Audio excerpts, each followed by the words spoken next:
Da Quaresma, terceira semana, quinta-feira. Tema 23. Sinceridade e veracidade. Pontos a meditar. 1. O demônio mudo. Necessidade da sinceridade. 2. Amor à verdade. Sinceridade em primeiro lugar conosco próprios. Sinceridade com Deus. Sinceridade na direção espiritual e na confissão. Meios para adquirir esta virtude. 3. Sinceridade e veracidade com os outros. A palavra do cristão. A lealdade e a fidelidade, virtudes relacionadas com a veracidade. Outras consequências do amor à verdade. Pelo sinal da Santa Cruz, livrai-nos Deus, nosso Senhor, dos nossos inimigos. Em nome do Pai, do Filho e do Espírito Santo. Amém. Meu Senhor e meu Deus, creio firmemente que estás aqui, que me vês, que me ouves. Adoro-te com profunda reverência. Peço-te perdão dos meus pecados e graça para fazer com fruto este tempo de oração. Minha Mãe Imaculada, São José, meu Pai e Senhor, meu anjo da guarda, intercedei por mim.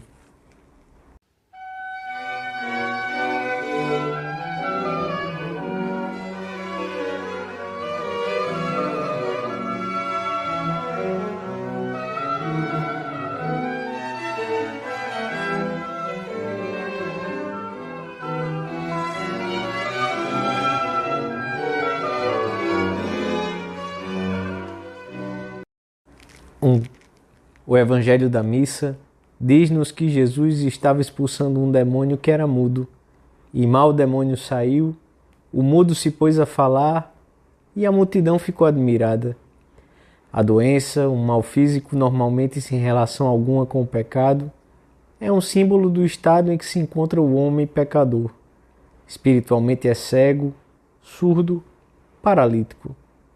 As curas que Jesus realiza, além do fato concreto e histórico da cura, são também um símbolo. Representam a cura espiritual que ele veio realizar nos homens. Muitos dos gestos de Jesus para com os doentes são como que uma imagem dos sacramentos. A propósito do relato evangélico que se lê na missa, São João Crisóstomo comenta que o homem em questão não podia apresentar por si mesmo a sua súplica, pois era mudo.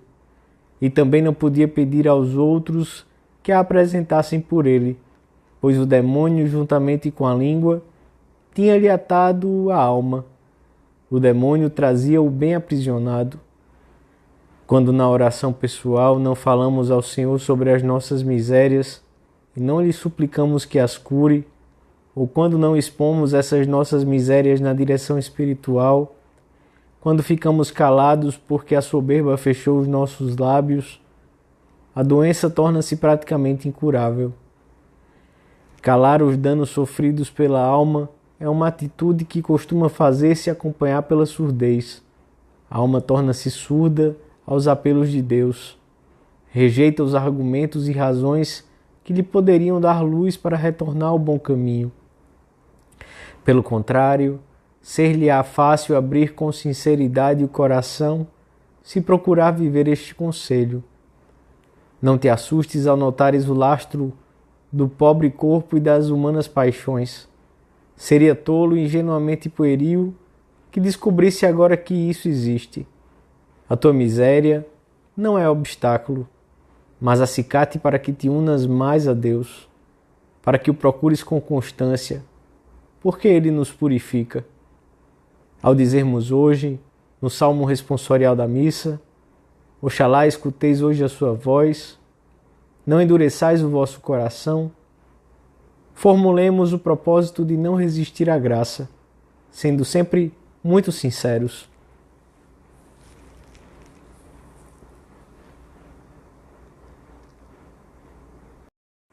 Dois. Para vivermos uma vida autenticamente humana, temos de amar muito a verdade, que é, de certo modo, um valor sagrado e requer, portanto, que seja tratada com respeito e amor. A verdade fica às vezes tão obscurecida pelo pecado, pelas paixões e pelo materialismo que, se não a amássemos, não nos seria possível reconhecê-la. É tão fácil aceitar a mentira quando vem a ajuda da preguiça, da vaidade, da sensualidade, do falso prestígio. O Senhor ama tanto esta virtude que declarou a respeito de si mesmo: eu sou a verdade. O demônio é mentiroso e pai da mentira. Tudo que promete é falso. Jesus pedirá ao Pai para nós, que sejamos santificados na verdade. Hoje fala-se muito de sermos sinceros, autênticos. Não obstante, os homens tendem a ocultar-se no anonimato e, com frequência, disfarçam os verdadeiros motivos dos seus atos diante de si próprios e dos outros. Tentam também passar anonimamente diante de Deus e recusam o encontro pessoal com Ele, na oração e no exame de consciência. E, no entanto, não poderemos ser bons cristãos se não houver sinceridade conosco próprios, com Deus e com os outros. A sinceridade conosco próprios leva-nos a reconhecer as nossas faltas sem dissimulá-las, sem procurar falsas justificações. Faz-nos estar sempre alerta diante da tentação de fabricar a verdade, de pretender que seja verdade aquilo que nos convém, como é o caso daqueles que pretendem enganar-se a si próprios, dizendo que para eles não é pecado isto ou aquilo que é proibido pela lei de Deus. O subjetivismo, as paixões e a tibieza podem contribuir para a insinceridade conosco próprios. A pessoa que não vive essa sinceridade radical deforma com facilidade a sua consciência e chega à cegueira interior a respeito das coisas de Deus. Outro modo frequente de nos enganarmos é não querer chegar às consequências da verdade para não ter que enfrentá-las ou para não dizer toda a verdade.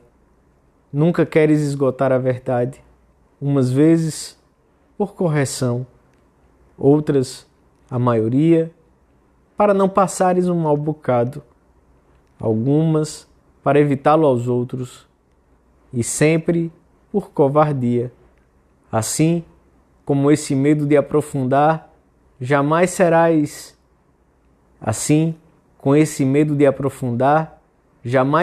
homem de critério. Para sermos sinceros, o primeiro meio que temos de empregar é a oração. Pedir ao Senhor que nos ajude a ver os erros, os defeitos do caráter, que nos dê fortaleza para reconhecê-los como tais e valentia para pedir ajuda e lutar. Em segundo lugar, o exame de consciência diário, breve mas eficaz, para nos conhecermos. Depois, a direção espiritual e a confissão, abrindo de verdade a alma, dizendo toda a verdade, com desejos de que conheçam a nossa intimidade para que nos possam ajudar no nosso caminho para Deus.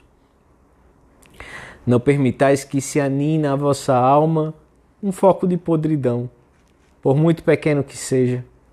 Falai, quando a água corre, é límpida, quando se estanca, forma um charco cheio de porcaria repugnante, e de água potável, converte-se em caldo de bichos.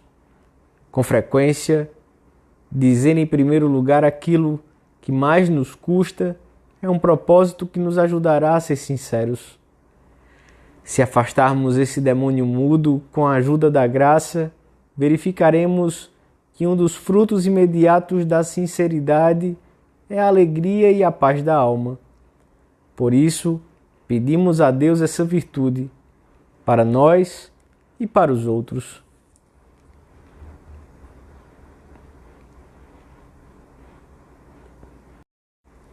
Três, sinceros com Deus, conosco próprios e com os outros. Se não formos com Deus, não poderemos amá-lo nem servi-lo. Se não formos conosco próprios, não poderemos ter uma consciência bem formada, que ame o bem e rejeite o mal. Se não o formos com os outros, a convivência tornar-se-á impossível e não agradaremos a Deus. Os que nos rodeiam devem saber que somos pessoas verazes, que nunca mentem ou enganam. A nossa palavra de cristãos e de homens e mulheres honrados deve ter um grande valor diante dos outros. Dizei sim, se for sim. Não, se for não. pois tudo o que passa disso vem do maligno. O Senhor quer realçar a palavra do homem de bem que se sente comprometido pelo que diz. O amor à verdade deve levar-nos a retificar se nos enganamos. Acostuma-te a não mentir nunca de maneira consciente, nem para te desculpares, nem por outro motivo qualquer. E para isso lembra-te de que Deus é o Deus da verdade. Se por acaso faltas à verdade por um erro, retifica-o imediatamente, se podes, com alguma explicação ou reparação. Faze-o assim, pois uma verdadeira explicação tem mais graça e força para desculpar do que a mentira. Outra virtude relacionada com a veracidade e a sinceridade é a lealdade, que é a veracidade na conduta, manter a palavra dada, as promessas, os acordos. Os nossos amigos e as pessoas com quem nos relacionamos devem conhecer-nos como homens e mulheres leais. A fidelidade e a lealdade a um compromisso estrito que se contrai com Deus ou diante dele. Jesus Cristo foi conhecido como aquele que é fiel e veraz, e a Sagrada Escritura fala constantemente de Deus como aquele que é fiel ao pacto com o seu povo, aquele que cumpre com fidelidade o plano de salvação que prometeu. A deslealdade é sempre uma fraude, ao passo que a lealdade é uma virtude indispensável na vida pessoal e na vida social. É sobre ela que assentam, por exemplo, a vida conjugal, o cumprimento dos contratos, a atuação dos governantes. O amor, a verdade, há de levar-nos também a não fazer juízos precipitados, baseados numa informação superficial sobre as pessoas ou aos fatos. É necessário ter um sadio espírito crítico em relação às notícias divulgadas pelo rádio, televisão, jornais ou revistas, que muitas vezes são tendenciosas ou simplesmente incompletas. Com frequência, os fatos objetivos aparecem envoltos em opiniões ou interpretações que podem dar uma visão deformada da realidade. Devemos ter um cuidado extremo com as notícias que se referem direto ou indiretamente à Igreja. Por amor à verdade, devemos pôr de parte os canais informativos sectários que turvam as águas e procurar uma informação objetiva, veraz e criteriosa, ao mesmo tempo que contribuímos para a reta informação dos outros. Então, se tornará realidade a promessa de Jesus. A verdade vos fará livres.